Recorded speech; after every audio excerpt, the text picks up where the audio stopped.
মুখ বচোৱা মুখ মাৰি পেলাব এয়াই আছিল শেষ কথা। ঘৰলৈ ভিডিঅ' কল কৰি সহায় বিচাৰিছিল যুৱকগৰাকীয়ে।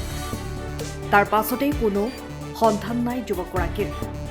বহিৰাজ্যত কৰ্মৰ সন্ধানত গৈ পুনৰ মৃত্যুক আঁকোৱালি ল'বলগীয়া হ'ল অসমৰ আন এজন অসমীয়া যুৱকে। এইবাৰ চেন্নাইলৈ কামৰ সন্ধানত গৈ নৃশংস হত্যাকাণ্ডৰ বলি হ'বলগীয়া হ'ল দুধনৈৰ বাজেমণ্ডল শিয়ালমাৰীৰ প্ৰথম যুৱক প্ৰসেনজিৎ দাস। ঘটনাৰ বিৱৰণী অনুসৰি যোৱা 25 মেত প্ৰসেনজিতে কৃষ্ণ দাস, অজয় দাস আৰু অঞ্জলি দাস নামৰ আন তিনিগৰাকীৰ সৈতে চেন্নাইলৈ বুলি ঘৰৰ পৰা ওলাই গৈছিল। কিন্তু 26 মেৰ বিয়লি তামিলনাডুৰ তিৰুভল্লুৰ জিলাৰ ভিংগল আৰক্ষী থানা এলেকাৰ পৰা এটা ভিডিঅ' কলেৰে ঘৰলৈ ফোন কৰে প্ৰসেনজিতে। ফোন কৰিয়েই অত্যন্ত আতংকিত হৈ প্ৰসেনজিতে কৈছিল, মুখ বচোৱা, সিহঁতে মোক মাৰি পেলাব। এইদৰে চিঞৰি সহায় বিচৰাৰ পিছতেই হঠাতে প্ৰসেনজিতৰ ফোনটো কাটি যায়।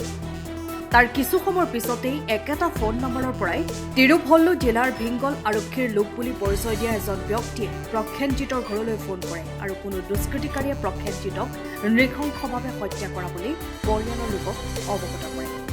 এই খবৰ পোৱাৰ পিছতেই প্ৰসেনজিতৰ বাসগৃহত পৰিয়ালৰ মাজত লাগে হাহাকাৰ। ইফালে ঘটনা সন্দৰ্ভত পৰিয়ালৰ লোকে তাৎক্ষণিকভাৱে দুধনৈ আৰক্ষী থানাত অৱগত কৰে আৰু দুধনৈ আৰক্ষীয়ে ভিংগল আৰক্ষীৰ সৈতে যোগাযোগ কৰে। ইতিমধ্যে এই নৃশংস হত্যাকাণ্ড সন্দৰ্ভত তামিলনাডু আৰক্ষীয়ে এক গোচৰ ৰুজু কৰি তদন্ত আৰম্ভ কৰিছে। আৰক্ষী সূত্ৰে লাভ কৰা খবৰ অনুসৰি এই হত্যাকাণ্ডৰ সৈতে জড়িত থকাৰ সন্দেহত ইতিমধ্যেই 3জন ব্যক্তিক গ্ৰেপ্তাৰ কৰা হৈছে। উল্লেখ্য যে নিহত প্ৰসেনজিৎ দাস আছিল পৰিয়ালটোৰ একমাত্ৰ উপাৰ্জনকাৰী ব্যক্তি। ঘৰত আছে তেওঁৰ পত্নী আৰু দুটাকৈ কণমানি সন্তান। পিতৃক হেৰুৱাই এতিয়া দিশহাৰা হৈ পৰিছে দুটি সন্তান আৰু পৰিয়ালটো। একমাত্ৰ উপাৰ্জনকাৰীজনক হেৰুৱাই এতিয়া হতাশাত ভাঙি পৰা পৰিয়ালটোৱে প্ৰসেনজিতৰ মৃতদেহটো স্বগৃহলৈ উভতাই অনাৰ বাবে বিভাগীয় কৰ্তৃপক্ষ, অসম আৰক্ষী তথা অসম চৰকাৰলৈ কাতৰ আহ্বান জনাইছে। মানে এইটোতো গম নাপাওঁ হা। ইয়াতে গৈছে সোমবাৰ যাই কিনা কি হ'ল নহ'ল, যাই কিনা চেন্নাই গৈছিল। চেন্নাই যাই কিনা কি হ'ল নহ'ল গম নাপাওঁ হা। পিছত বোলে এনেকা ঘটনা হ'ল। মানে পিছত শুনা পালো আৰু কি মানুহটো বোলে আচল ভাল আছিল। ফোন কৰিছো, ফোন ৰিচিভ কৰে, তামিলি ফোন কৰি আছিল। ৰিচিভ কৰাৰ পিছত মানে এনেকা হৈ গ'ল। ফোন কৰোঁতে তামিল মানে বুজি নাপায়। তাৰপিছত ক'লো মানুহটাক দেখা অলপ দেখা নাপায়। পিছত ক'লো এনেকা ঘটনা মানে কি ক'বই নাপায়, একো ক'ব নাপায়। কৈ পেলাই থানাত আছে, থানা নাই, ডেডবডি দেখা নাপায়। এনেকা হৈ গ'লে পিছত কয় দেহখন বোলে মৰছে বুলি কৈ আছে। এতিয়া আনাৰ ব্যৱস্থা কৰিব লাগে, প্ৰসেনজিৎ দাস। ঘটনাটো আমার ভাইটি চেন্নাই গেছে কামত সোমবার দিন যাওয়ার পিছত বুধবারে রাতে 12টা বাজাত পাইছে।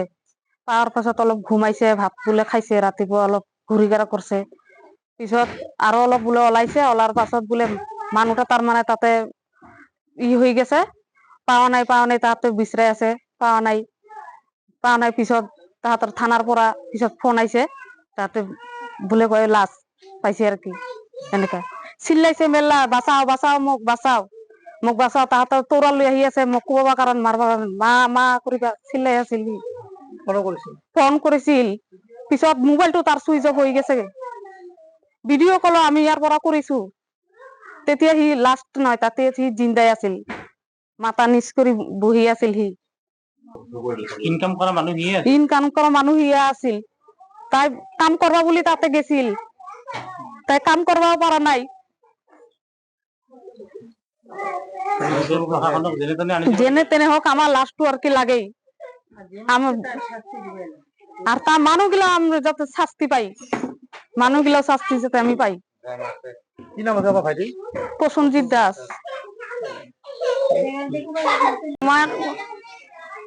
আমার লড়াটো কাম করবা গেছিল চেন্নাই। পরে লড়াটো আমার এনেকে টাইমে কই আছে, ও মা আমাক মারি ফেলাইলো, ও মা আমার আর পাইবি না, ও মা এরকম কান্দি আছে, দৌড়াই আছে। বেলেগৰ লগত কামো গেছিল, আমার উপার্জন করা মানুষ নাই, কাই খাওয়াবো আমার, কাই কি করবো, বউ বাচ্চা কাই পালবো। বাবা এটাই নমস্কার, আমার লড়াটাক লাগে, আমি মুখ কান সাম দে, ওই মুখ কান সাম দে বাবা।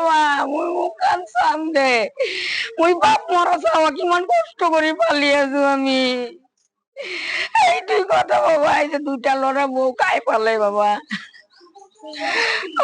এইটুই কথা এইটুই কই আছো আমি